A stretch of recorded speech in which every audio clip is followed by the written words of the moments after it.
More Call of Duty coming up. It's going to be Enigma6 versus Luminosity Gaming. I'm your host, Katie Bedford, joined on the desk by Nameless Study and Pac-Man.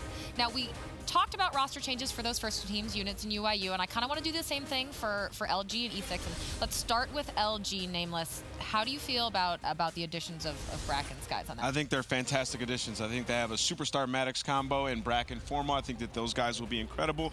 And then you have Skies running that ICR, and he's been great at that as well, especially in respawns where he's a search and destroy player. So he's pretty much good at every single mode. But I think what it comes down to for this Luminosity team is Slacked and John. Yeah. They have to be on point. There has to be the two Sogs that step up for these guys. And if those two players can play like they have in previous titles, this can be a really, really, really good team. Well, and Pac-Man, also, we heard it in that hot mic. Brack was saying, you know, Formal smiling a little more, vibes seem to be better. I mean, how much of a difference do you think that can make if they're actually all, you know, happy with each other? I mean, if they're legitimately happy, it'll make a big difference. Yeah. It's honeymoon. They just won a new team. They actually have a team now that they have confidence in. You got to remember, these guys just spent a month like basically giving away time, just playing to be playing with the coach, not knowing who they're going to play with at the next match. Like, so just having a full roster now, that right there will make you happier. Obviously, if Formal is happy, he's going to be frying. I think Formal's been pretty damn nasty this whole time. This team just needs to be on the same page. Study, looking at Brack throughout the whole year, have you been impressed by his performance and kind of his ascension now that he's on a team like LG? Yeah, he definitely deserves it. He started off at Midnight, was the best hardpoint team, then unfortunately ended up at the Nile, but he was still putting on the performance. We always thought he was one of the best Maddox players in the game. The fact that he's teaming next to John, Formal, and now Slack, including Skies. This guy's going to be feeling a lot more confident. Just overall, the player that he has become over the time is just amazing, and everyone is starting to see it, and I'm hoping that this LG opportunity for him is going to be good. Yeah, these guys are playing with legends, right? Like Skies and Brack, like they're going to do their best to seize this opportunity. Brack obviously hasn't been in the best situation throughout this entire year, and he's on a great organization with great players around him, so this is his time to shine. So I'm very excited to see how these guys play with, Formal, Slack, and John on their team. Yeah, and it's not just Brack, of course. We've touched on Skies a little bit, but I want to focus on him more because he performed for Elevate well at Anaheim. You can look at some of his stats, of course, nasty from that open, and by all measures, extremely impressive. Yeah, he's nasty. I mean, I guess the biggest thing for this Luminosity team is, like, will Slack and John play at a fast enough pace for these guys to play off them? Because, these guys all had super, like, bait players. Like, Brack had Joe to just fly out for him, right? Like, this guy's pretty much had an entire team that would bait for him. So you got Formal and Slack and John now who can slay and keep up with you. So I think that's probably my biggest concern. All right, let's talk about Enigma6. They also had changes, bringing in Brezzy and Mayhem. But, Pac-Man, it seemed like a couple people on the desk maybe weren't overly impressed by that decision. I mean, what do you think? I think that Brezzy was really talented, really good player on his old team in his old role. But now he switched to the main Sog role where he has to be the grapple player. That changes up everything for you completely. It's the hardest role to get used to. You have to be the guy that goes in first. So you took a guy that was the second entry Sog, like the second Sog in the Maddox Flex, and where he's basically allowed to do what he wants on the map and bait his teammates for his success, and now you've changed up his role completely. That's just a hard switch for me, and E6 got to the point where their teamwork was really good. They were one map away from a winner's final. I don't think they needed to change that much going forward. They're one map from a winner's final, but they also had GodRx having the best tournament of his entire life. Oh, that's due to teamwork. Yeah, it can be, but also I don't know if GodRx is a player I would think consistently can be #1 AKD, putting up numbers like that. Like, he was going off. Look at that, yeah. And it's hard to repeat a performance like that. So in terms of, like, Enigma6 trying to get better, I don't hate the change because they pick up Brezzy, who's been pretty good. Pick up Mayhem, who hasn't been as good, but, he's a solid player nonetheless. So I think that, they wanted to make a change, and the options that they had, like, I think they made a pretty decent decision. Like, they want to get top 4, and I don't think they were going to do it with their last roster. I think they had a better chance with their last roster, and time will tell. I mean, of course, yeah, but we're predicting here. I thought they had a better roster with the last roster as well. I'm talking about a team that was getting destroyed during the Pro League, then went to the last event and got top 6. And then the way that they were performing was just 9-1 through a pool play. Like, they were just feeling really confident just between each other. And the fact that they decided to make a change after that doesn't really equal to me, just doesn't make sense to me. But the players like they picked up, like if you go from Jet Li to Brezzy, if you talk about slaying-wise, it's probably better. But then from Frosty to Mayhem, they lose their sniper in Search and Destroy, and that's going to be a really big part for this team. Who do you think that they should have kept then? For me, I would have kept Frosty if I was them, because Frosty's champion in a different title, but the guy knows what it takes to win. He was a sniper in Search and Destroy. Obviously, does what he needs to when he needs to. Good comms, too. And he had great comms, yeah. My issue isn't that they drop people, it's that the people that they picked up don't fulfill the roles that they left vacant. And then, like you said, Frosty was a champion. So you drop a champion for a guy who's, no offense to Mam or anything, but he's never played at that level. Most people haven't. So it's just a tough move. But maybe they'll prove me wrong. It's just tough in those situations where it's like, unless you pick up 2 people that are clear-cut better than them and are definitely over time going to make your team better, it's like, okay, you can justify that. But, you know, it's like you don't know if they're going to make you that much better. And if they do, it won't be by very much. And a lot of things will have to fall into place for this team to get top 4 regardless. So, yeah, I think that's why a lot of people are kind of angry at the change. Yep. All right, let's see. Enigma6 versus Luminosity Gaming. We're going to kick things off, and it back over to Ben and Chance. Thank you so much, Katie, and thank you to the guys on the desk. I'm not sure about you. I kind of share a little bit of the sentiment Pac-Man does. It seems a little weird that Enigma6 has made a change after such a good performance, but it's one of those things when, as a bystander, you don't really know the ins and outs of maybe what could have happened behind the scenes. Who knows? I'd be curious to maybe speak to the players, or maybe Jess spoke to the players who might find that out a little bit later on. But let's talk a bit about LG. Boy, oh boy, is this an interesting story. And maybe LG, who's already won a championship this year, let's not forget, could be in the running to maybe take one of the remaining 2. You get Brack, you get Skies, and more importantly, in my mind, you get Formal on a Maddox as well. And I'll get the hot take out of the way, Ben. I think LG won Roster Mania. Do I actually think that? No, but here's the argument for it. I think you default have to say, I'm sorry, who did who go to? Okay, they won Roster Mania. Right. That's the default answer. That is perfectly acceptable. Right, I'm cool with that. Yep. That's fine. LG, though, you switch out a player who you feel has been underperforming, things haven't been working out, and then you replace him effectively with, like, Brack, right, would be the comparison, the classic for Brack. Brack has been insane this year. Yes. So then the next one is it's basically Gunless that you're replacing with Formal, because if Formal's going to be on the Maddox, maybe you'd say downgrade, which I think is fair. Gunless has been arguably the best Call of Duty player of the past, I don't know, 3 years, something like that. He's been disgusting. But as far as downgrade goes, that is Formal. So that is not a very steep decline at all. And especially because him with the Maddox again, there's just so much potential. Oh, yeah. And then you got Skies on the ICR, which again, you're replacing Skies essentially for Formal, which Skies with the ICR has been better. So like, I think you can make a very strong case for LG have made incredible improvements with the Roster Mania. At the same time, though, they have won a tournament with their old roster, so can you improve on that? No. You can replicate it, but you can't. Well, or you have to go 2 for 2. Yeah, that would be a big improvement. It's funny because I tweeted that when all the rosters kind of locked in. I was like, yeah, for me, Spice win Roster Mania. I think Hook and Temp. That duo from Stunner. Like, dude, Stunner from AW, dude. It's too hard not to.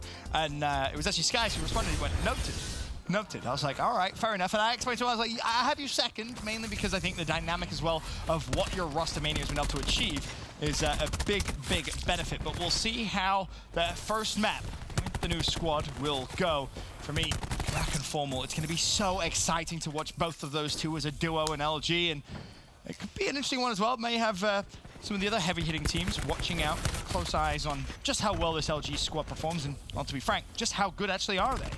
Well, and obviously when you talk about frequency hardpoint, it's a map both teams like to play. And granted, there's a bunch of new bodies for both of these teams, 2 for each that are different. But like for LG, for example, we've known they love frequency. How do the new guys like it? Well, what did Brack do? Like first map of the tournament last event, he dropped like 46 against Optic Gaming on this map. So LG gonna be perfectly content. Kismet apparently right there with them. He's gonna find 3. Eventually gets taken down, but he has bought his team a ton of pressure, which got RX taking advantage of. The 2 new men on E6 with not the greatest of starts, let's just say. 0-3, 0-3, and it's LG now with a little bit of a lead. General, though, fighting from the front. That's 3 for him. Kismet finds another. Mayhem will find 1. That's his first of the game. The second is going to be there, but it's Formal, and he's not going to win it, but Kismet still looking for the flank, trades it out. So Spawn's now controlled by E6. They can work on building themselves a lead, and more importantly, maybe General can try and get some streaks. New man on the roster now 1-8, and you're going to have the lead, and it might just get a little bit bigger. That is a series of different players making big plays. First it was Kismet, now it's General. Skies, though, is there to shut him down. But at least in terms of the score, the damage is done. E6 are going to bump up themselves to about a 40-point lead going into the 3rd hill. Decent, very decent indeed. And when you talk about LG and their success, yes, it's nice. You bring in Skies, you bring in Brack, but still, let's not forget the impact John has on this squad. It's been the storyline really for the most part of the year, is maybe some of his struggles as a sub. It's a Treyarch game. He's known as a Treyarch player. You haven't seen that from him so far this year. Not necessarily saying he's been bad, but he hasn't lived up to those standards. And despite bringing in these new players, despite maybe a change in roles, you still need to see the old John for this LG squad to really be terrifying. And for me, this is where like good practice comes into play. I mean, I don't know if you've seen him, but we've seen tweets about LG, a little late to scrims, maybe not quite on top of the ball. And maybe that's not true. Again, how much can you really trust Twitter? Not very much, but the point in case is on paper, LG, fantastic roster contender, that style, but at least in this game, E6, they're proving to be the better team. Of course, super early on, and granted just one map, and Skies, he's been on point with his nades as of late. He picks up 2, and LG break on through. So you got a lot to play, but LG, again, we've seen the potential. Can they just make it happen? I mean, I think you're happy with that hill. Really, you're E6, you can test it for a fair amount of time. It's going to be about even. Now as we rotate through over towards Pipes, Skies watching outer. General will win the fight though. Kismet there as well. So in the close quarters fight against John, so E6 get a bit of time, but it's Slack actually now working on the flank. Is E6 going to be ready for it? They are indeed.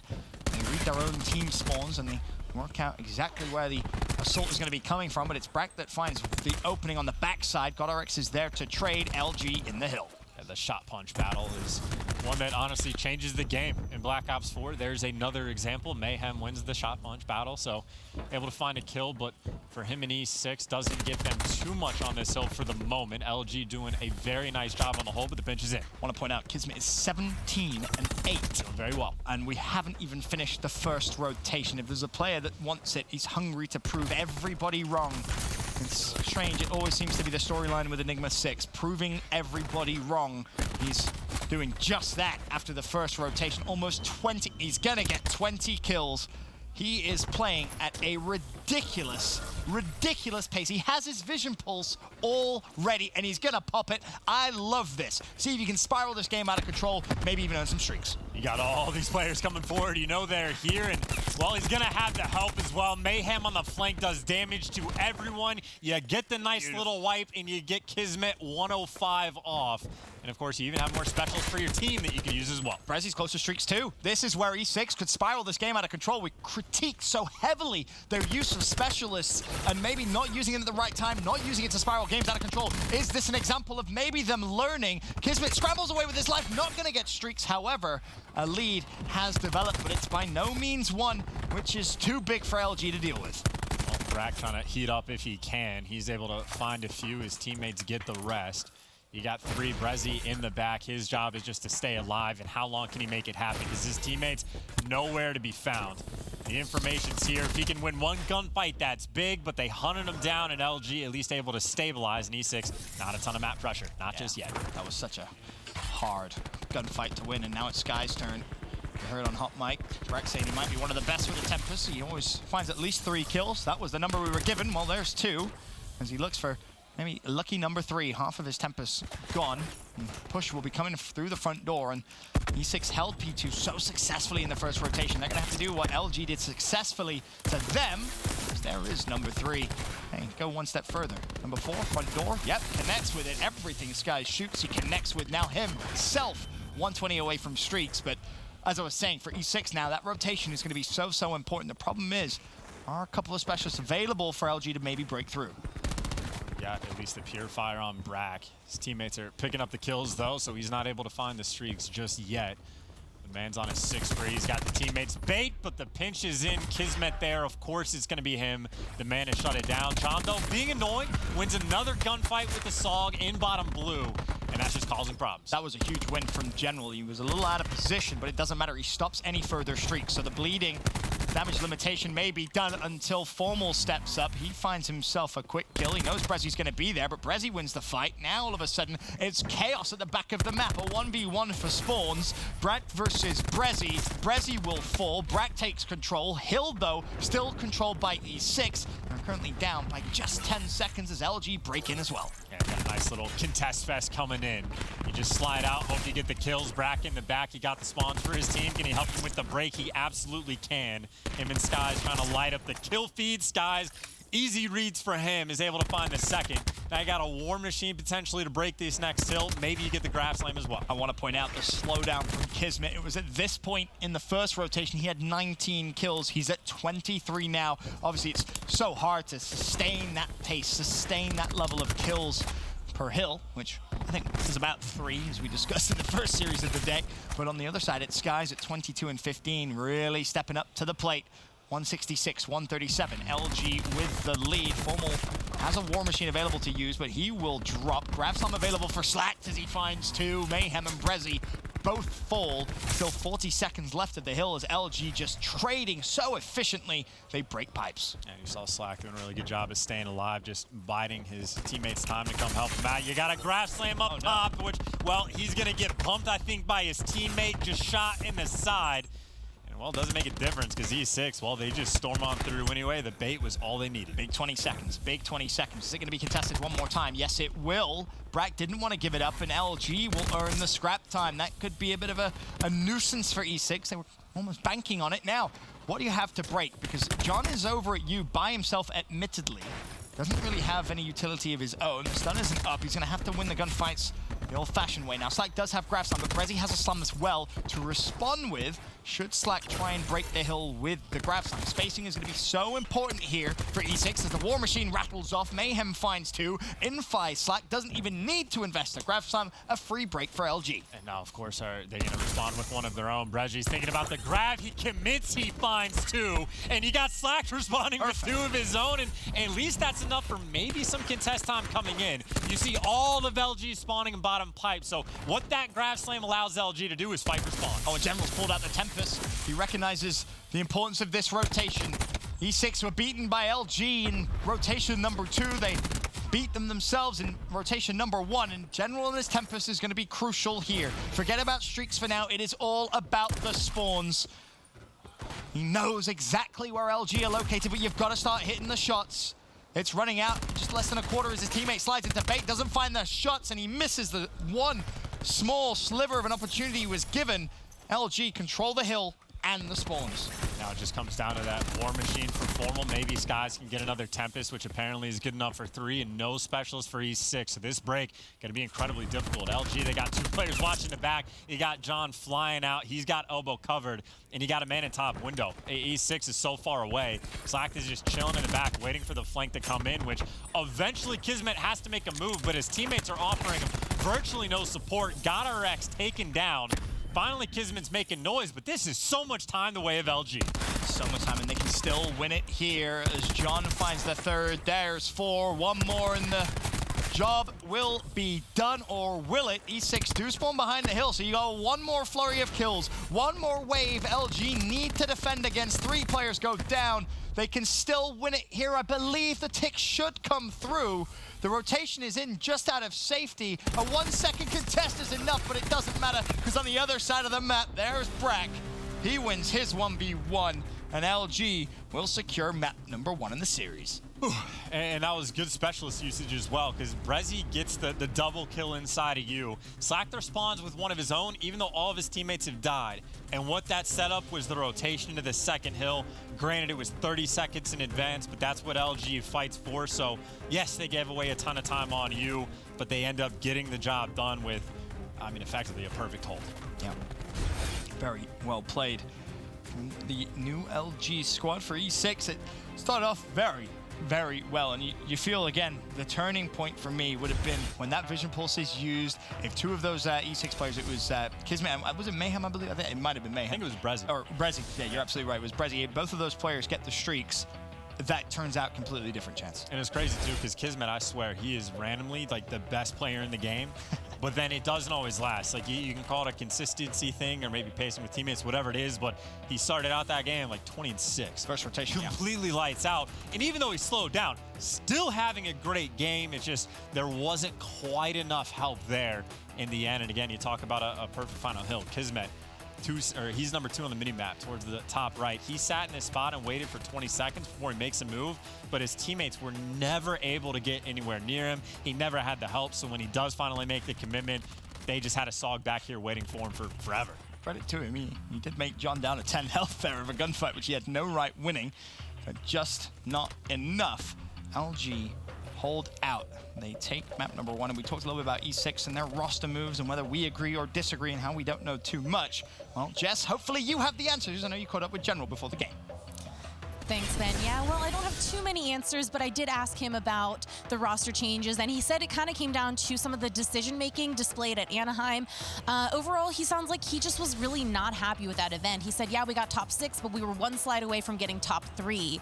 So, you know, even though it seems like such a good placing, he was so disappointed. His demeanor was just so serious and focused while he was talking to me, and he basically said that they're completely looking forward, looking ahead to Miami and to Champs. He said that, you know, all these games rather are just practice for those 2 bigger events. He said it doesn't matter whether we win this match, doesn't matter whether they win this match. We're just looking forward to the biggest events of the year. So with that, back over to the casters. Thank you very much, Jessa. A little bit of intel there, and interesting to hear General disappointed with one of their best performances really the year, 1 slide away from top 3. And in my mind, it's a tale of 2 takes. In my mind, if you're a slide away from top 3 and decision-making is your issue, you talk over the decision-making and you fix that and you learn and grow as a team and make the improvements and go into the next tournament. Because now you pick 2 men up on the roster, which I can understand the rationalization from them. Mayhem, veteran, COD, been playing for many, many years. Frosty, newer experienced player, COD decision-making. Granted, it's not super difficult to learn, but I think Frosty is nowhere near his full form yet. So I could kind of get it. Brezzy for Jet Li, I can understand the rationalization. Brezzy has had some lights-out performances this year. Maybe more of a standout player than Jet Li, but I think those differences are at best minimal, and that's even if you agree with them. Because I'm of the opinion, if you're a slide away from top 3, next time, slide. Again, you talk over the decision-making because now they have to relearn so much. You have to figure out what call-outs are going to be because you're speaking to a man that speaks a different language.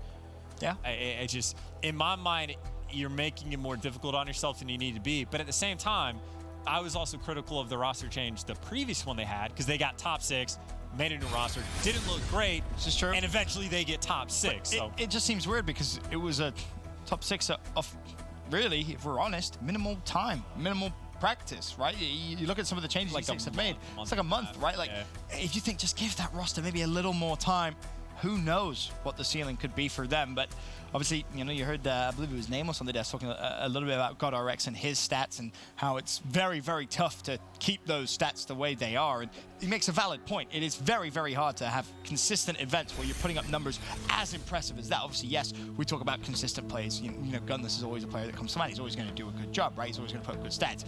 But what GodRx did was damn near impossible. It was absolute brilliance from him. It's honestly a shame they didn't go further in the tournament because he had a lights-out event.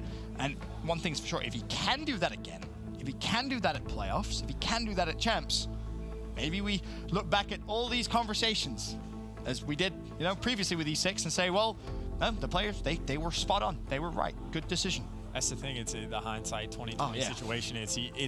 There is a clear cut, and this is like a psychological talk we've always had in COD of like, we used to just nuke rosters constantly, make changes like crazy. Every week. And then finally the mentality came in of let's stick things out. But sometimes it's more successful for one team or the other. Like Envy made a roster change, boom, top 4, then next event often faces it. So you just, wild situations. In E6 again, they've kind of called their shot and got it correct before. We'll see if they can do it once again, but in this game, they do get first blooded in both the map and the round. And LG in a solid spot. Almost still looking to find its first kill with the sniper rifle and connects with it. Just as I mentioned it, challenge will come through vents and John will fall, but Formal's there to instantly trade out. GodRx, careful. Formal's hunting. And Skies will find the final kill of the round. So good start to LG here in the search and destroy. I was talking about E6 and roster changes for a solid 2 minutes, it felt like, just for LG to storm through on that very first round, because of course you got roster stories on their side as well, but one storyline that has been consistent for many years now. Formal's nice with the sniper. Pretty good. He's pretty good, yeah. That is my analysis for that round. Formal is nice with the snipe. He did miss a couple of shots, but connected really when it mattered most and was very fast to trade out John's life in vents and That, of course, giving them a big advantage in the round now, though, for LG. They go on to the attack, we'll say, with Formal and the sniper rifle. You would assume on the other side, what? Brezzy, more than likely going to be counter-challenging. Well, or with the sniper, I should say. Yep. There's no stranger to sniping this year. He's put on some pretty good displays. There's Formal patiently waiting. Mayhem gets the information. I heard him call out from here. It is always nice when you trade away one sniper and you end up picking up even more because, I mean, GodRx can snipe. You got a bunch of players that are very capable, so it's nice when, at least in Search and Destroy, you have a man that can kind of fill the old spots. Formal, though, going to miss the first haircut. He's looking for more. E6 isn't giving him a ton to work with, though.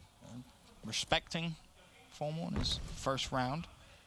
There's also a trophy that, I mean, General's basically saying, look, if you're going to kill me, I'm going to make it as hard as possible, and you're going to have to hit a miraculous shot. And that's exactly what you need to do in a situation where you're going up against a very talented sniper. Formal now, basically first to the party. You've got to be careful. Is the trophy down? No, it's not. The nade may do some damage, but there's Mayhem with 1-2. The assist on the third, and E6 show immaculate patience. Has it been enough, though? That's the problem, because the round isn't over just yet. 3v2, 9 seconds left, and while the plant isn't going to come through, Slack back at the map. Round over. Yeah, it's all but over. Mayhem was the mystery man. It's Formal is trying to snipe General like crazy on the back steps. He never spots the man that gets to jet, so you get a little bit tunnel vision on GodRx because, well, it's the only other man you know is nearby, and Mayhem comes out and makes the bigger play. And of course, the bigger issue is a 2v3 is obviously feasible when John and Slack get a little bit of clearance because it's not like they're pinched. They do have a bit of an opening. The problem is they took so long before they finally made a play that 20 seconds on the clock and you're forced to fly out of lobby and guaranteed death. Pretty much at that point. So, nice response from E6. Very patient defensively, and you kind of think of E6 in their search. You think aggression more so than anything else. Kismet, Hacienda always comes to mind, just flying across the map. That very disciplined round. There's GodRx in general, both looking for their first pick of the search. It looks like it's going to be a fast push, and you're going to try and force Formal to hit some hard shots, but it's a 3v3. Nade forces Slack forward. Do they spot him? Yes, they do. Advantage E6 on their second attacking round. Of course, Skies is in a solid spot, but he maybe overcommits just a little bit. Formal tries to make the play, and it's going to shut him straight down. It's always a tough situation when you're the man that's sniping. You know your teammates are going to be playing aggressive, and you spot out the other team playing aggressive, and then you miss that first shot. As soon as you miss that first shot, which, no fault of Formal, incredibly difficult shot to hit, your teammates are just going to get left out to dry in essence. So that is two very good back-to-back rounds for E6, where it's just the strategy was there. Yeah. Good rounds indeed.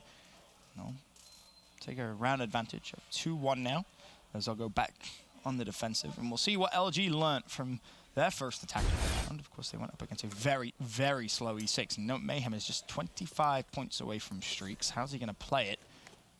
Going to be aggressive mid-map. Well, has the support of a couple of teammates there. Formal misses the first shot, and he's 2-2. He's had a couple of looks at maybe trying to find a couple of kills.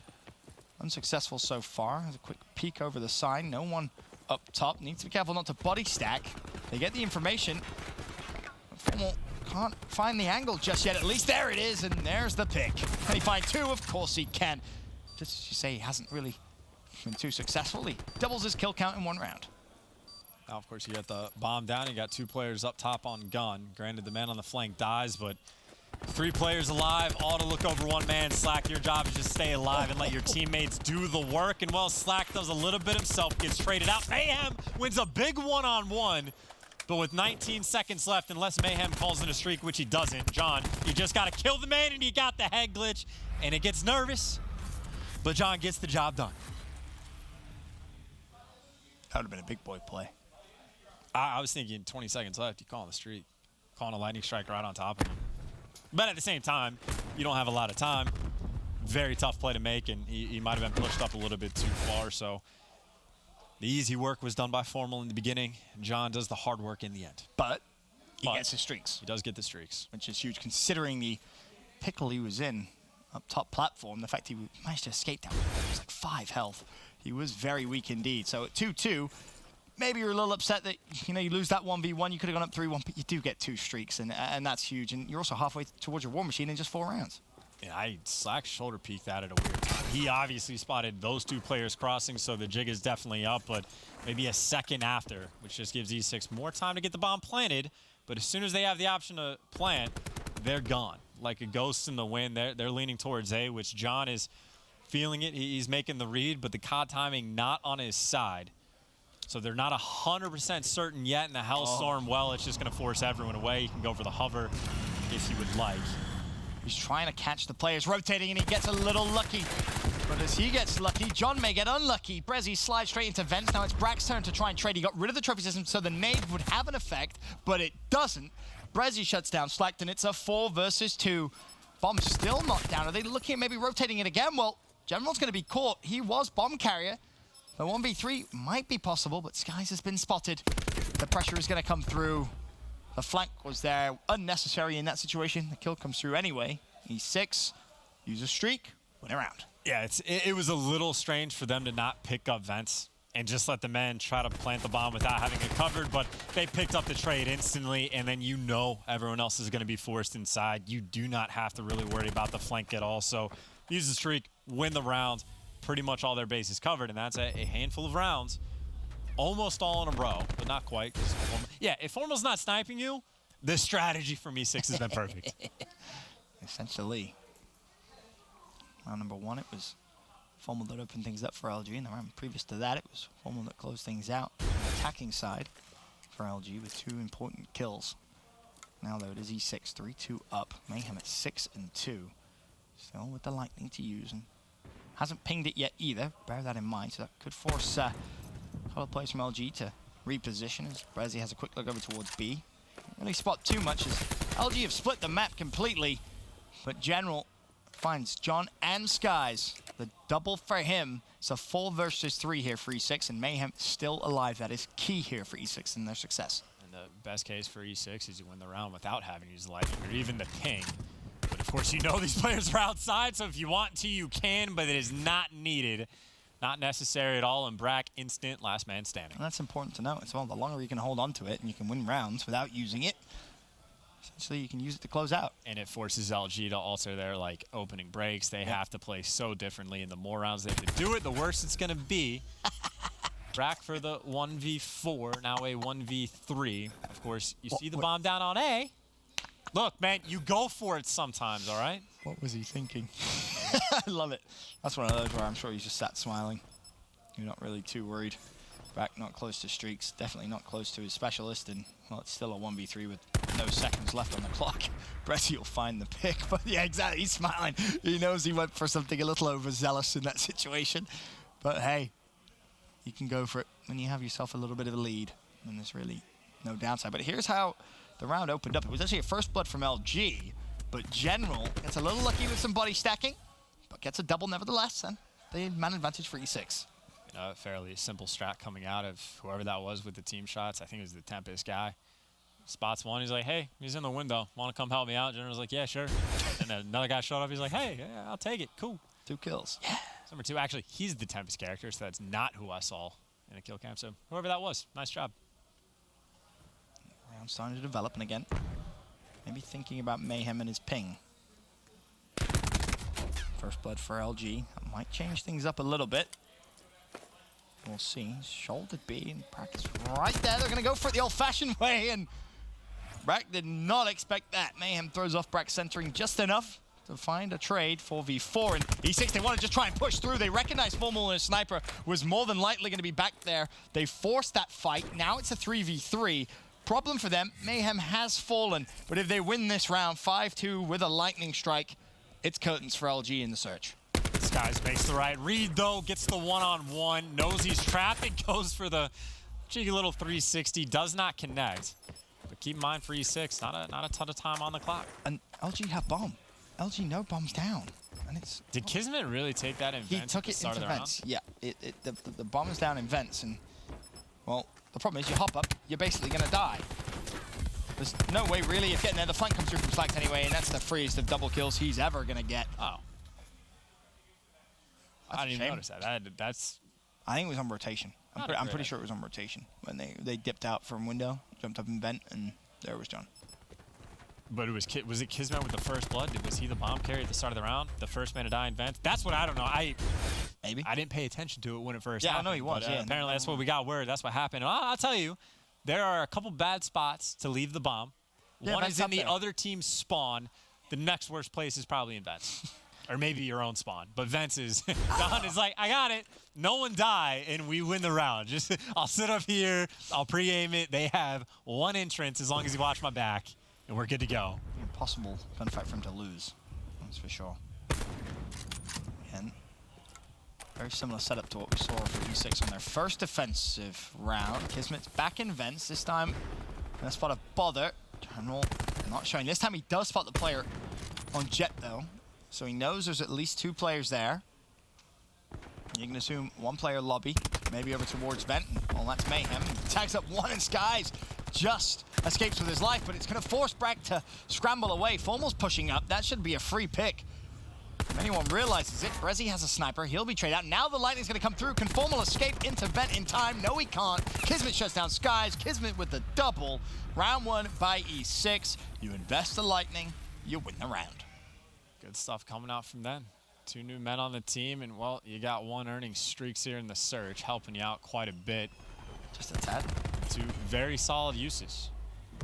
Love to see it if you're an Enigma6 fan. And, well, I guess the good news for LG in that round was at least you got rid of the streaks. You don't have to worry about those anymore. Of course, the good news for E6, hey, we're getting ready to win this game. Yeah. One more round will do. And then we'll tie it up 1-1. There'll be no 3-0s, at least to start the day. Hopefully, for the sake of entertainment, no 3-0s at all today. Or entertaining 3-0s, if it comes down to that. We'll take that. Already a couple kills come through, 4v4. John invents again. Loves it here, doesn't he? Every round. Of course, Kismet already fallen. So John, ready and waiting to spring into life. He's on a nice little timing here. If he pushes down, oh, I thought for a minute he was going to have a quick glance while Brezzy peeks. John up just to re-challenge that without healing. Almost falls, but does stay alive. I feel like this is a role in and of itself. Like every team has one like Grapple Sog player. Or not Grapple Sog. Oh, no, no, no, no, no. General got the kill. It's number 10 for him. Wow. Admittedly, there was a couple of people that turned and shot at the same time, but still, you gotta kill one of them. Bomb goes down. 4v3. Of course, you don't have any post-plant streaks you need to worry about, but the retake is on. Slack finds essentially a first blood on the retake onto GodRx, and he's managed to get at least a little bit of sight control. He'll find the second as well. Mayhem goes down. He earns himself the concussion. Skies has 1 dead to right. Brezzy drops, and now it's all going to be down to General. He falls, and LG retake in seconds. Slack put in work. Gets the trophy, gets 3 kills, gets the bomb defused. The heal is not needed. Very solid round. E6, as soon as they get the bomb down, they got a 4v3. They turned tail and ran. Gave up all the control, but at the same time, you got a bunch of head glitches. Watch over your teammate, but Slack just picked them apart 1 by 1, and they could not find him. Take a look at your best play. It's first kill he gets in dark. Obviously, no trades that even could come in, just a 1v1 gunfight. And then after that, it was just LG, the teammates watching over Slack, did better than the teammates watching over whoever that was. So that is a bunch of just solid, and then in the final one, easy gunfights for Slack to win. Coming to life in that last round. Just going to put him a little closer towards some streaks, towards his Grav Slam. Of course, we'll see if he's going to earn that. Have to really, really go ham this round. And maybe even a first blood needed in round 11 if it went that far. Brezzy leaves himself so exposed. Somehow escapes, but he recognizes the push is coming, and the push is coming quickly. Backs away. A kill would be massive here for E6 as bomb is being planted. Does throw the trophy to where he gets taken down, but I think he did stop the stun. Bomb planting, Kismet on the flank. Pretty much everyone at LG are effectively trapped in from E6, but you still got to win the gunfights, and there's the first one from Brezzy. Oh, and he has a player trapped in dark. Slack goes down. 4v2. Slack is 150 off streaks. If he was able to find 2 kills here, it could turn the tide, but now he's all by himself. Bomb is being diffused. They're hunting him down. Slacked will drop. GG, game 2. E6 take it. They tie up the series 1-1. No game 3s. And E6 with a handful of nice little pocket strats coming out, playing very passive some rounds, just baiting LG, forcing Formal to hit the difficult shots. And well, some rounds he definitely did. That was massive for LG early, but then really outside of Slack going huge. And the previous round at the very end, E6, not quite dominant, but not far from it in Search. We have another good series on our hands. So far, hasn't disappointed. We'll be right back after this with game 3 control.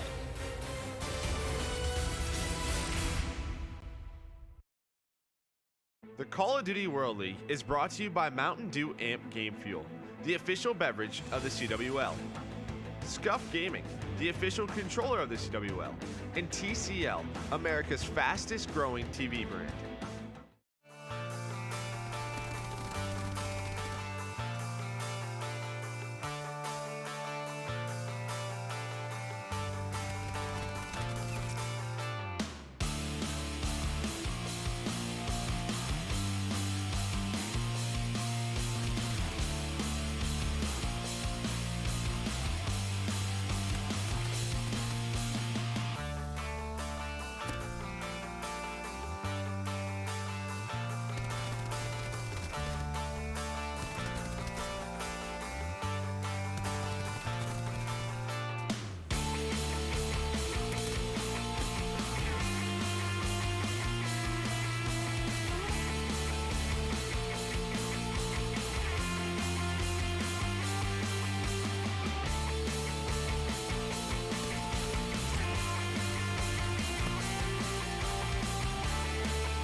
Game Fuel.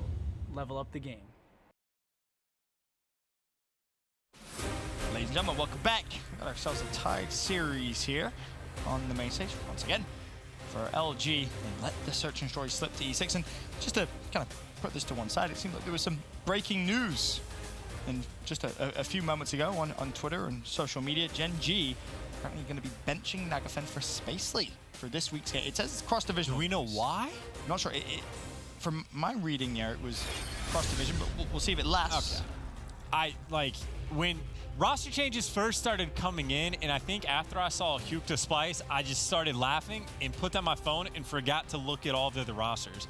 So it took me a couple days before I went and figured it out, and it blew my mind. And now we're going to Gen G making changes. So here's here's the wording. Here's the wording from Gen G's Twitter themselves. Update. Spacely will be joining us on the active roster for our cross-division games at the Card World. Now, I don't know. I don't know what that means. I don't know whether that just means for their cross-division. Maybe they still have Nagger at Miami. I'm just saying, I've spent a week and a half trying to figure out all these roster moves, and I've been struggling to understand them. Didn't Gen G just play in a final? I think they just got second. Second, right? Granted, they lost 100 Thieves 3 times in a row.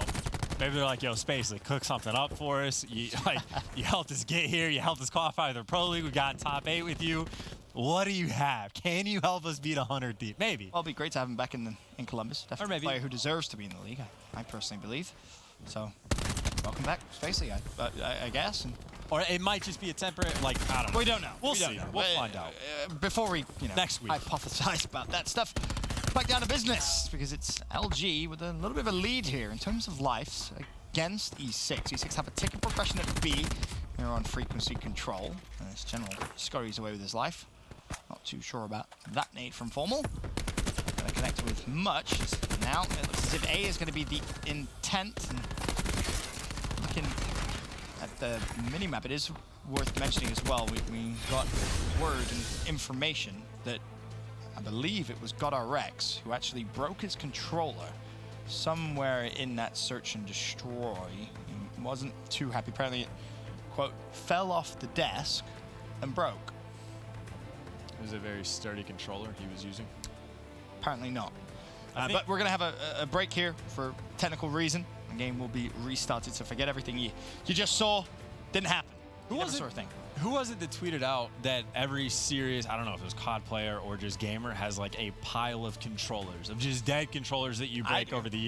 Do you? I have mine. Yeah. Unfortunately, it's a very sad sight to behold, but I've gone through quite a few. I always break the sprint button. So I don't know how. That's interesting. It's consistent for me too. Wait, sprint is, same. That's always the one that, that's always the one that goes for me too. I don't know. My left thumb is just... It's too strong.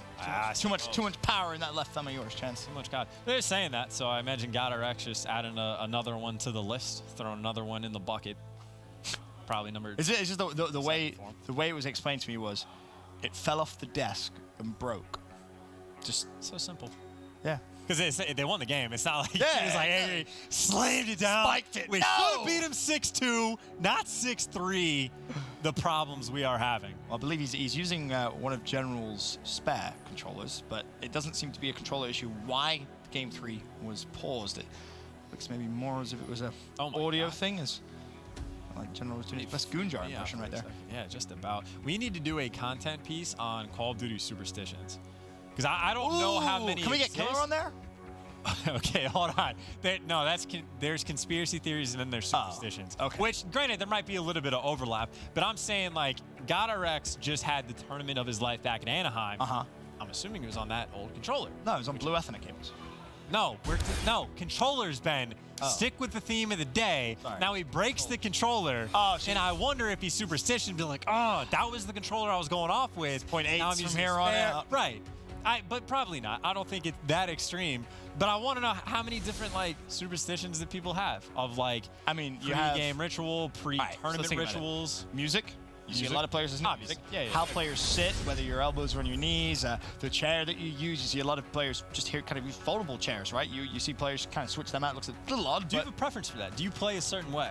Yes. Is it like when you get serious, you lean forward? So I'll be sat kind of back upright, and I'll be like, let's say I start off a hard point 1 and 4, right? Yep. Rarely happens, but if it does, I say, all right, time to be serious, and I'll lean forward, elbows on knees, and it's just like bang, laser focus. That was me for years. Okay. To where I was like, okay, that lean forward, that's locked in, and I thought that was the only way where I could get good gameplay until I think this was AW. I watched Octane play, and Octane is just bored, just kick back nice and relaxed. And I watched that, and that was when he was in prime mode in AW, and I was like, wait, you can it genuinely never occurred to me that people play like that.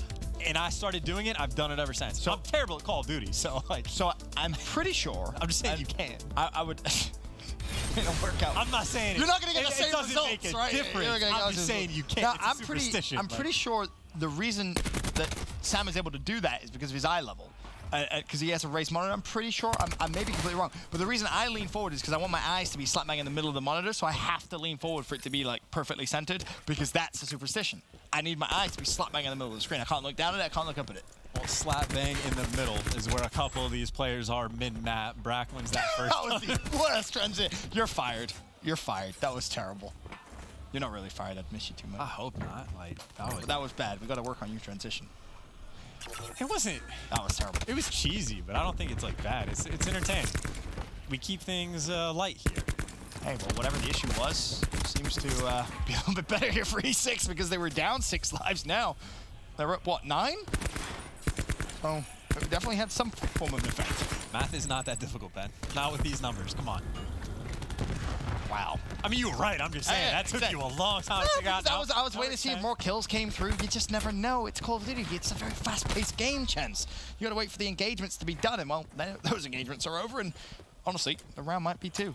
Well, LG down by roughly 8 kills. I'm no expert. I never got my math degree, so we'll see if they can make up for the poor odds. Kismet has slipped through, but I think at this point, they know the jig is up. They're going to start turning around, and Slack coming off spawn might have his hands full. E6, they can just kind of spawn kill him if they want. Kismet's here for the trade. Trade's effective. Now a 10-life lead for E6. Yeah, at this point, you don't even need to bother touching A. You have a minute and a half just to basically play some good old-fashioned team deathmatch. And everyone is finding the kills. Finally, they put pressure over towards A, and the extra points, well, it's pretty nice, I guess, right? Put you a little closer towards your specialists, your streaks, if you're working on them, which Kismet is. It was frequency, of course, that he started off in the hard point so well. First rotation, over 20 kills. Team kill comes through, and LG want to give it one last attempt to try and defend, but they're down to their final lives, and they still haven't cleared everybody out. Finally, they get there, but it seems like it's just prolonging the inevitable. This is where it's tricky in the investment. Like, should you just jump off the map? Because, yes, you get points, which helps towards your own specialist when you get these kills, which is nice. But at a certain point, E6 is either going to wipe you out, or they're going to get the capture points, which is going to be even, if not more, with the capture. Or they could win. Or they could win a 5v15.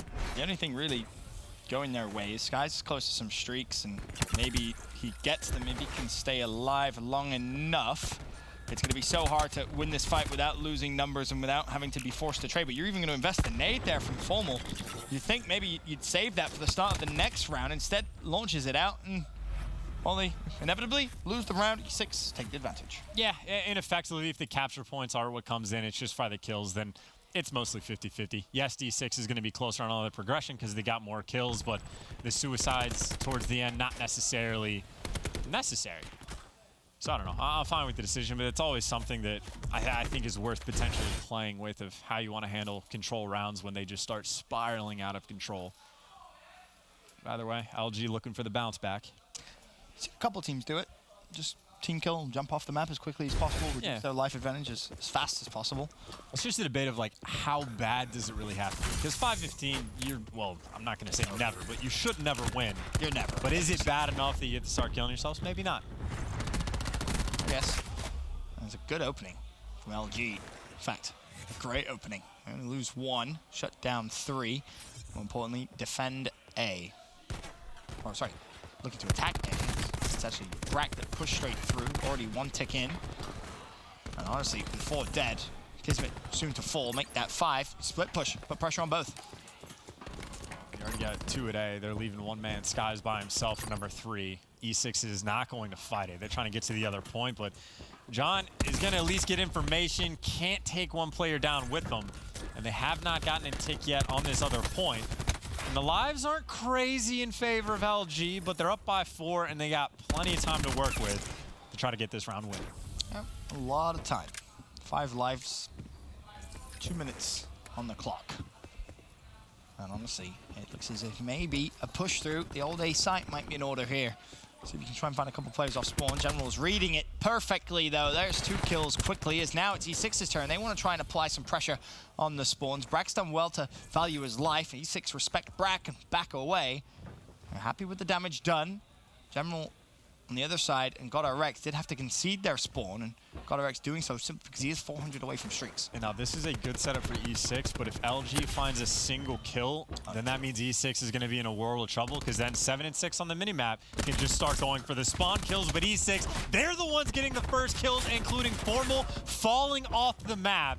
First push, you talk about the life advantage LG had, stuffed and gone. Needs to be careful because more kills could be coming in very, very quickly. GodRx is thinking about the nade. Peeks, throws, that should find 1, finds 2. Brezzy falls, General with another. Now GodRx just 200 away from streaks. Hey, throw away your superstition about him and his controller. Playing very, very well right now. 12 and 4, triple positive. General's controller doing the trick. Formal at the moment is going to be driving that struggle bus at 3 and 11. Yikes. The newly addition Maddox to his hands. GodRx though, he's got a Maddox of his own. Brack there though for the shutdown. No streaks for GodRx. And LG maybe now slightly up on lives. Of course, it's a dead even game. LG towards the point though. 3 bodies on B. Yeah, they're in the zone. They're in the zone, and 2 kills come through. There's a couple of specials available, and in fact, they're just going to stack it. This is going to be capped very, very, very quickly. The second tick is already in, as now Slack looking to try and make a play. Third tick's halfway through. What is available? The contest comes through. Is it going to be enough? The kills have to follow. They don't just yet. It forces General into a fight he didn't want. And LG snatched the round from E6. Nicely done.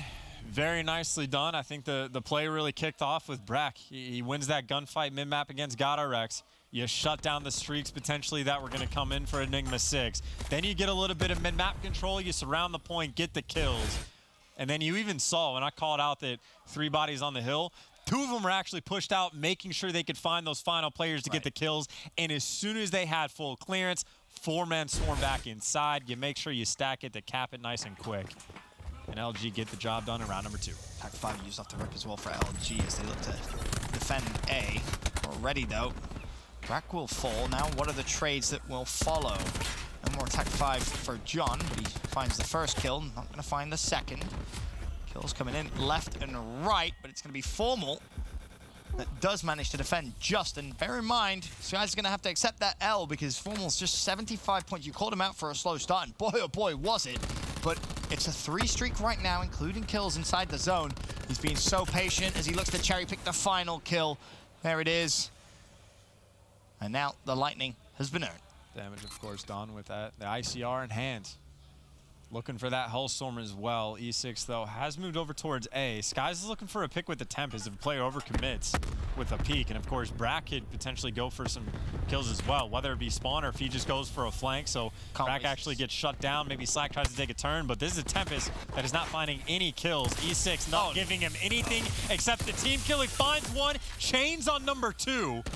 He's going to have to re-hit the shot. He can't connect the player up just in time.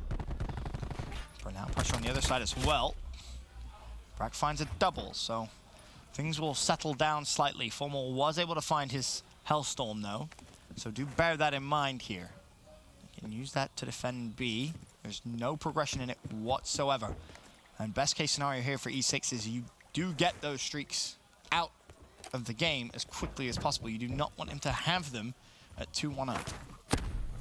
Stun comes in just to at least get the information. They go for the trade on John. Someone just flew over him. That's Brezzy, and eventually finds the kill. John does take one down with them, but yeah, Formal feels the pressure. He's going to call in that Hellstorm straight away. General, well, we'll see off respawn, but didn't get very far.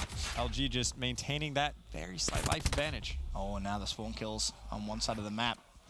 Brezzy does have Grav Stun, but he's going to want to use it more efficiently than maybe the opportunity is being given. Now finally E6 do break through. This could be an opportunity if players start funneling down in tunnels. He's backed away wisely. This is the slam he's thinking about. Now bear in mind, he only has 94 health when he went for it. Connects with it, but Formal's used the lightning, and there's still E6 pressure over towards B. The first tick will come through. Slacked, your turn. You're a meme at the start of the year with your slams. Can you try and produce something magical now? Well, he's up. He's looking for it. There was no one home. His teammates finding the kills. He, in fact, just runs straight through. That was a perfect read by Slack. E6, they just moved well out of the way of the grab. They felt the play coming and Slack well. He just has the calmer hand. And now LG off the break. Just that instant 6 life advantage. E6, there was hope. You burn both the streaks. You use a grab to get some clearance on the hill. And the hope, well, it just dissipates before their very eyes. 8v2, last man standing. Kismet, see off the map if he can. White man can't jump. It is known. Well, he got off eventually. And honestly, Slacked with the perfect read. He called it very, very well. Could trigger this, but didn't go for it when many probably would have done. And that's going to be huge now going into this last round. Very true. Have you ever seen that movie, White Man Can't Jump? Yes. Woody Harrelson? Okay. I don't know. Okay. Just making sure. I don't know what people in Britain watch. Space Jam. Everyone's watched Space Jam. Yeah. I used to have it on. People in Antarctica watch Space Jam. I used to have it on VCR. I used to watch it like once a day. It was my favorite. That's probably too much. It's my favorite movie. You can never get enough Bugs Bunny, I suppose. Hey, smart. You know, Michael Jordan. He's all right. He's pretty good at basketball, I hear. Apparently they're remaking it. Do you know that? Yeah, LeBron James. Not going to be the same. I don't necessarily disagree. Slack, though. Opening break, LG, you think they might win it. They got everyone over towards B. A couple players pushed out, but E6, the vision pulse, it's just forced them away. They're going to get at least 2 ticks on board before E6 can even think about fighting it. And I don't know if they're going to make the commitment. E6, they might try, and if they get too close, Slack, he might slam them. Good enough for 1. And maybe not good enough for the point. Actually, John's got to win this second. He doesn't. And so E6, well, they are able to stop the full cap coming in. All right, so you slamming your pulse used. You obviously still have a war machine. The problem is you didn't fully cap B. It's not been decapped either because E6 was quick to try and read maybe aggression over towards A. And obviously now it's an advantage E6, a small one, which has now been taken away. A is currently being contested. Formal's just untradeable, it seems. A double for him. He's looking for more mid-map. Finally, he drops, and LG putting time and work into A. Mind, they're up 2-1 this round, and we're heading over to the Hog. And once again, E6 is fairly content just to give this A point up. They had all the time in the world to fight for it, but they're trusting their hold over towards B on defense and maybe set up for some spawn kills. They got a bunch of bodies around back. John feels the pressure because Formal's called it out to him, but a bunch of players start to fall. John not included just yet. And LG doing a nice job to stabilize the pressure. And honestly, they just got enough kills around the spawn that, well, if not for Kismet, they'd have clearance over towards the B site, but not quite yet. Problem is, you saw how quick they capped it last round. They only need 1 tick left. Kismet, though, is being very, very annoying. Roaming around full of mid. Trophy there, extra points. Thank you very much. There's a stun. That's going to get 2. Not going to find the kills, though, so no streaks for him. War Machine is now out for Mayhem. It may have been a bit of a panic. He does find 2. Formal's going to drop. E6 survive the push. Over 60 seconds left and a 3-life lead. You got a little bit of control. Once again, Brack, the annoying man, gets shut down instantly. Kismet, the better gun for the job. Reggie, well, the gun is not important in the shot punch, but had the better gun for the job nonetheless. E6 holding on by the skin of their teeth, but still for LG, it's 1 good break and you're through. Oh. Okay. All right, Kismet. Find the kill eventually. Time, of course, pause. 53 seconds left. If you're E6, you cannot afford to get wiped, and that's not a good start. Team kill comes through. Luckily, RX is there to the rescue. A double earns his TAC 5 boost. Might think about investing it if he gets closer to streaks. As of right now, might not be a priority. 11-6 up. If he can stay at, oh, he's just going to go for it. So that is going to put him closer to streaks, and they want to secure the round. They know they just need to survive 1 more push. A team kill comes through. That's helpful. However, the zone contested. GodRX now going for the flank. LG, they are capping the hill. GodRX is forced to go for a slide. Unsuccessfully, 7v3. And keep in mind, Formal, he's got that, well, if he falls in, oh, he's got the War Machine. If he wants it, actually, does he need it? No, just like that. Guns are good enough for the job. I'm thinking about Specialist. LG are thinking about the game. And that was twice in 1 game that happened, where LG were down on the attack and got into the zone and capped right in front of Enigma6. And it just shows you, all you have to do is get in the hill. You put bodies in the hill, it puts so much pressure. If you win a couple of those gunfights, it's over. And we'll be able to take a look at the replay just because sometimes these rounds end oh so quickly. I think it's a 14 v 10 now. The situation came down to LG had like 6 on the board, and Formal ends up getting team killed. And in my mind, that's unfortunate because they spent so much time setting up for that 1 5-man push, and then it's the War Machine that gets taken out. Because if you have the man advantage, even if you just win 3-2, you kill 3 of them, only 2 of you die, and you have the War Machine, you can go for it to win the round.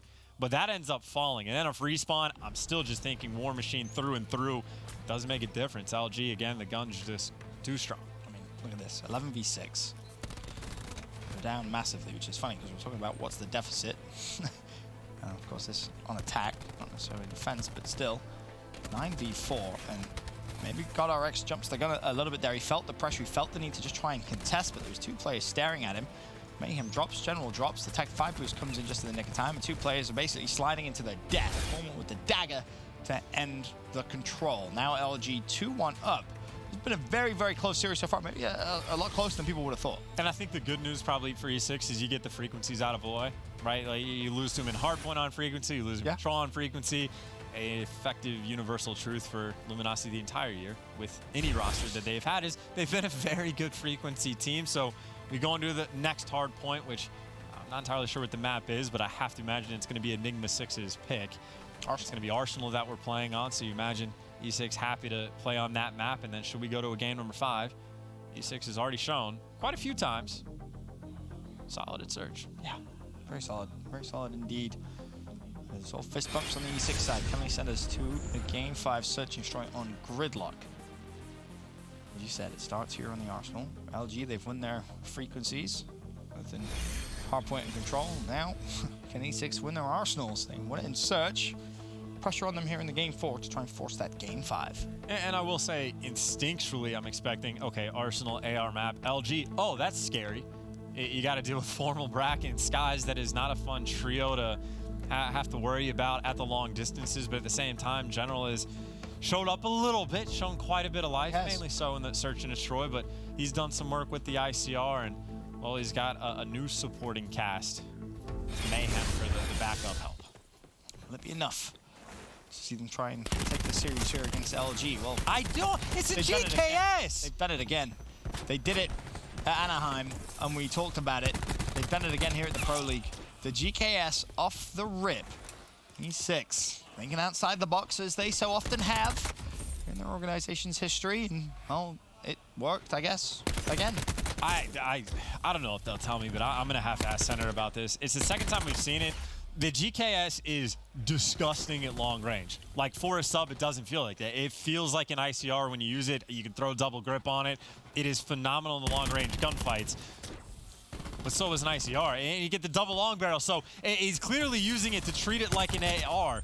And I guess maybe the benefit is when it comes down to those closer range gunfights, that's where the GKS actually beats the ICR. But in my mind, it's unexpected. They're the only team that does it. The strafe speed as well, I think, may come into play for what his thoughts are. But yeah, you're right. Only team that does it, and well, after the first hill, you're not really going to see it again. We were curious at Anaheim whether it was every first hill he was going to pull it out, but no, not the case. But again, E6 thinking a little bit outside the box, and you love to see it. Any small way you can try and find an advantage, whether it actually does give you an advantage or maybe it's a placebo effect, it's all mental, doesn't matter. A lead tells you the story so far. It's been all E6, 50-3, second hill, and Kismet's done so well to stay alive. It's dealing with minutia. It's just a super small detail. I have to imagine, or maybe they just know something we don't, and it makes a massive difference. But it wasn't. I mean, it didn't seem like a game changer. And obviously now back to the ICR for the more traditional fights. But pulls it back out. LG stay on like 5 points. You're like, oh, maybe there is something we don't know. That's not gonna happen.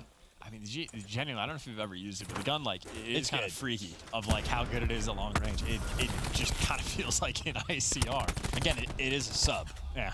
And with the double long barrel, double grip. Yeah, I might actually try that when I get home, that exact class.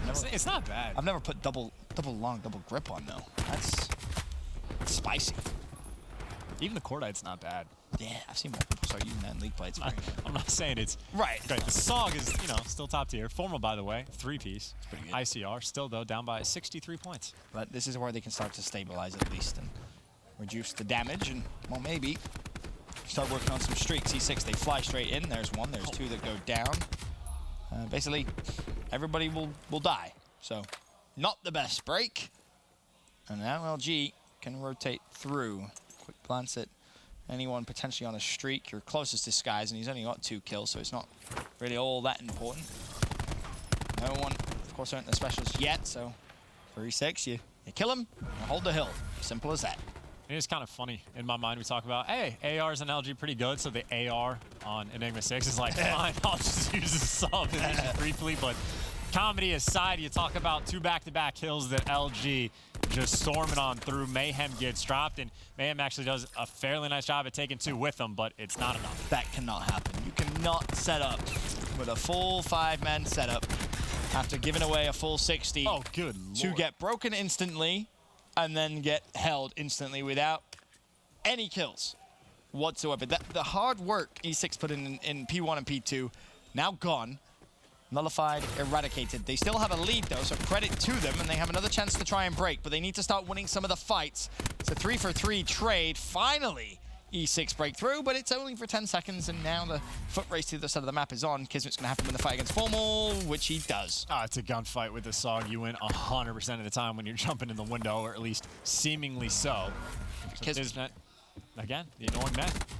Yeah, it's very, very frustrating. And you talk about the pressure, even on frequency, right? When he's jumping through the top middle window, he wins that fight so often. Brezzy has been playing slow because despite the fact that E6 have been dying left, right, and center, he's 75 points away from streaks somehow.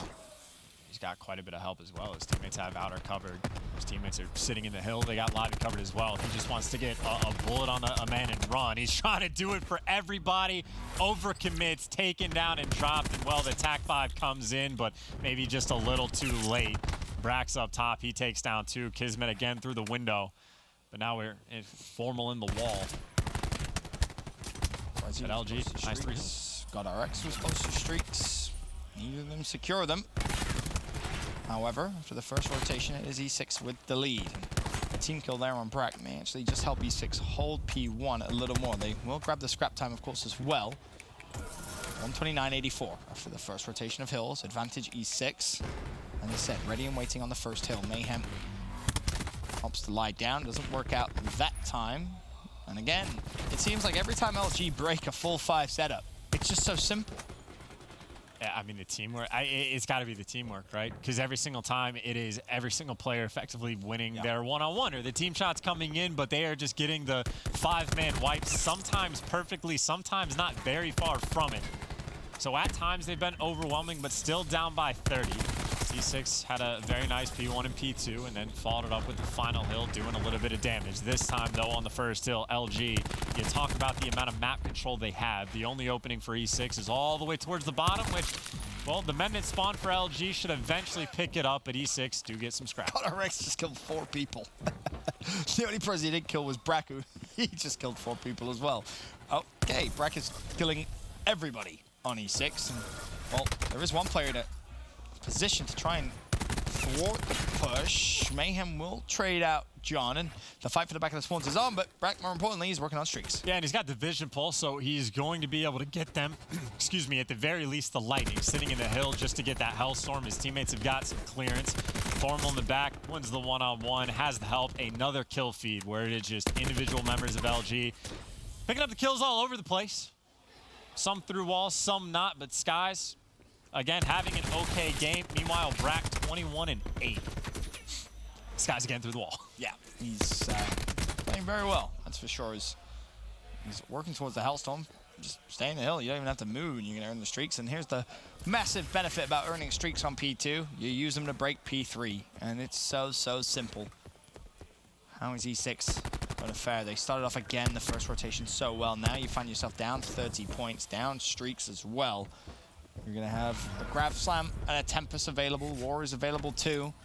But again, the streak's so strong. And even on the frequency combined, how many like perfect hills have we seen from LG? Brack, of course, wins the gunfight, the butt of the gunfight. The streak is able to find a couple, use the War Machine to get inside the hill. Formal, what can he find? At least one. But again, LG, they have had a ton of like perfect holds in this game alone, this might be the next one on the list. Granted, this one started with the break. He used the streaks to get you there and the War Machine. 30 seconds left, E6. If I was a betting man, I'd say they're not going to be able to break through. Talk about the duo of Formal and Brack. That's how we started this cast. And well, Brack is 27-9, Formal is 20-10. And how much of a potent duo they could really become. This a prime example of just how dominant they are. This guy's 17-13. He's not playing bad himself. I mean, he's just hanging out, just like rooting on his teammate, right? Come on, like guys. Brack is just going for next set of streets. Slack finds 2. Perfect use of the grab slam there. You get the cutoff, and E6 just forced to pump the brakes. You got to slow down. General trying to make a play. You imagine the trades are going to be there. Of course, it's Brack that picks it up. 25 seconds in this game in series will be LG. Skies with the tempers in hand. He's always good for 3. There's number 1. A lot of pressure, though. Oh, and he tried to pre-fire. His timing was just marginally off. E6 break. A 30-second hold. Is LG going to give it to them? As of right now, no. Brezzy is just sat mid-map, waiting for any pressure to come, but he's the one that's going to need to move. Rotation needs to come through. Slam was available, opted not to use it. Now, the fight for Swans is going to be so hard. Kismet with a team kill. He knows the second's there, though. Great read. Finds the pick. Where's LG spawning? Out. Keep in mind, even when LG gets close, Brezzy is going to be sitting on that grab slam, and if the player inside the hill can get streaks, even better. They got the setup they want. General is killing them far in advance, but LG, well, they're dying on one end of the map. They spawn on the better side. You should know that. Comes down to Brezzy. Can he make the grab slam play? Well, he's got to get to the hill first. But Rex has found 1. Slack gets himself a double. LG walking to the hill, and General was so far pushed up there. You had to know that the players from LG were going to spawn behind the hill. LG just need 10 more seconds. And again, it comes down to, can Brezzy even touch the hill? Can he get there in time? He's alive, he slams, he only finds 1. He's traded out. Good spacing and awareness from LG. They will take the hard point, and they will take the series 3-1. Perfect in respawns, slaying power there. Brack has had a fantastic year. New roster, apparently not slowed him down at all. Just had a monster game number 4. His teammates can fist bump and be like, ah, I remember this. That's familiar. It's true. Some good numbers being put up from Brack, and just good slaying overall, and maybe just more importantly for the LG squad, better vibes. That's the key for their success. They've already won a championship this year. Can they win another one? 2 events left. All eyes really on this cross-divisional play. When so many new rosters are made, it's such a crucial part of the year. Everyone is looking for a reason to scrutinize any small mistakes that you possibly can, because at the end of the day, it's the teams that didn't change, your optics, your 100 Ds, your phases, just kind of sat there saying, all right, well, we have a bigger advantage going into those final events. We had that team chemistry there ready and waiting. But from what you saw from LG, how are you rating the decisions to make some changes? Obviously, again, they're necessary, but mentioned at the start of the series, I was like, I think there is a legitimate possibility that they actually won Roster Mania. Of they put together a roster that will give them the best shot at taking down 100 Thieves, taking down the best teams in the world, being in that spot, maybe winning a chip. And in that series, it was kind of as expected. You win all 3 respawns, maybe not as dominant as you would want if you're expecting to be top, because E6 is obviously making roster changes of their own. So still super early. I liked what I saw. Okay, well, that's everything for myself and Chance for the day. Momo Miles will join you later, but it's time to set it to our PlayStation Instant Reaction. Thank you, Ben. So you're coming in here in cross division, had a couple of roster changes. What do you think what do you think of the new squad, first of all? I like it so far. That was actually like our 3rd time playing together. We've only scrimmed once online, so that was like our first LAN match. Felt good so far. Got a lot of work to do over the next few weeks going into the big tournaments. We got to go research and really get everything down, but those 2 kids are really good, and I'm excited to see what they can do. And what do you think Brack and Skies bring to the team? Honestly, they're like just young up and comers. They're really talented players, and they know how to value their life in like hardpoint, and that really helps in 5v5. They bring a lot of just comms and stuff, little small things that I'm actually surprised about, and I'm excited to keep grinding with them. Sounds like you guys are in a really good spot. So what are you expecting for the rest of this week?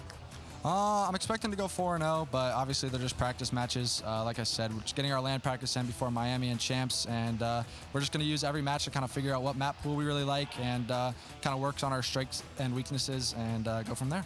Sounds like a plan. Well, thank you so much. This has been your PlayStation Instant Reaction. Over to Katie at the desk. Thank you so much, Jess. Luminosity getting a win there to start things off for their week. And Pat, to kind of that point, what we saw from Brezzy, you were a little concerned about role changes for him. So seeing his first performance here, do you feel those concerns were validated? Yeah, I mean, he played Frequency twice and didn't play well either time. When he was on Elevate, running his role that he's natural to, he was playing amazing. He was consistently going off with Skies on that team. And that game, he just got obliterated in both frequencies. He didn't look comfortable yet running the grapple. I think he can get there.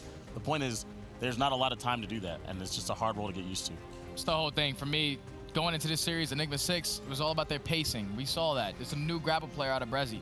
Even on that control, we saw usually they like to go to that B bombs, to that B site and secure it off the rip. They were able to do that first round, but then get shut down immediately the second time they tried to do it. The pacing on that team was just way off compared to what we're used to seeing, especially in that first map. We saw Kisme. He started off that map 21-9, I'm pretty sure, ended the game 27-24. Right. That is unacceptable. That means he was just really just going in there first, just trying to get that kill. The pacing's just off.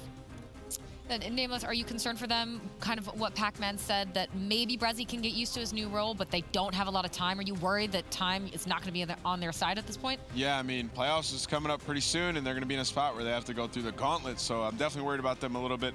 But I would focus more on Luminosity out of this match. I think Brack looks incredible. I was wondering how he would play with players like that by his side, and dude, that kid's something special. Like, he went off on both frequencies, absolutely dominated the game. Like, this team's going to be nasty. Like, there's, like Chance said, there's a legitimate chance they won WrestleMania. We can't talk about that just yet because we haven't seen some of the other teams play. It's a little early. But yeah, they look incredible. They look great. I think the two pickups that they made out of Skies and Brack is obviously incredible to what Ann said, because you have inconsistent players like John. He just didn't have another good series. But the thing is, you have Brack now. The guy was 31-9, I'm pretty sure, on that last map. And if he's able to keep up that slang with John not putting up those big numbers, just baiting, I guess, at that point, it's going to be really good for the team. And we saw it on the first map, right? Like, Slack and John didn't have that great of a map, but they were just flying out, and Brack, Skies, and Formal all went off. Like, those are three superstars, and they went off. Like, it's crazy to say that John or Slack aren't superstars in this game, but it's just how it is. And if those guys can improve, then this team will be insane.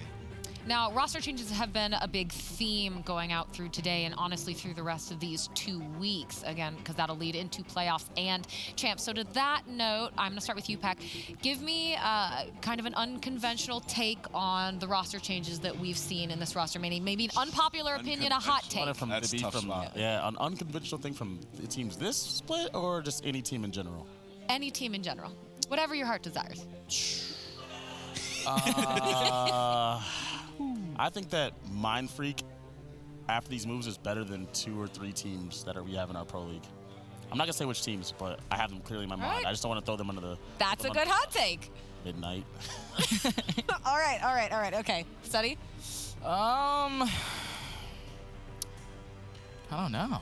I was going to say, we haven't seen a lot of these players play, at least on these new teams, but... Super hot take. You have a super hot take? I don't know. I guess I'm going to go with... Yeah, just all the players, all the teams that were on the bottom lost their good players, but they're definitely going to stay at the bottom now. All right. So, where's the 100T cameraman? 100T cameraman, where are you? Listen, Splice, when they play 100 Thieves, they will beat them. First matchup, whenever they play them, they will win.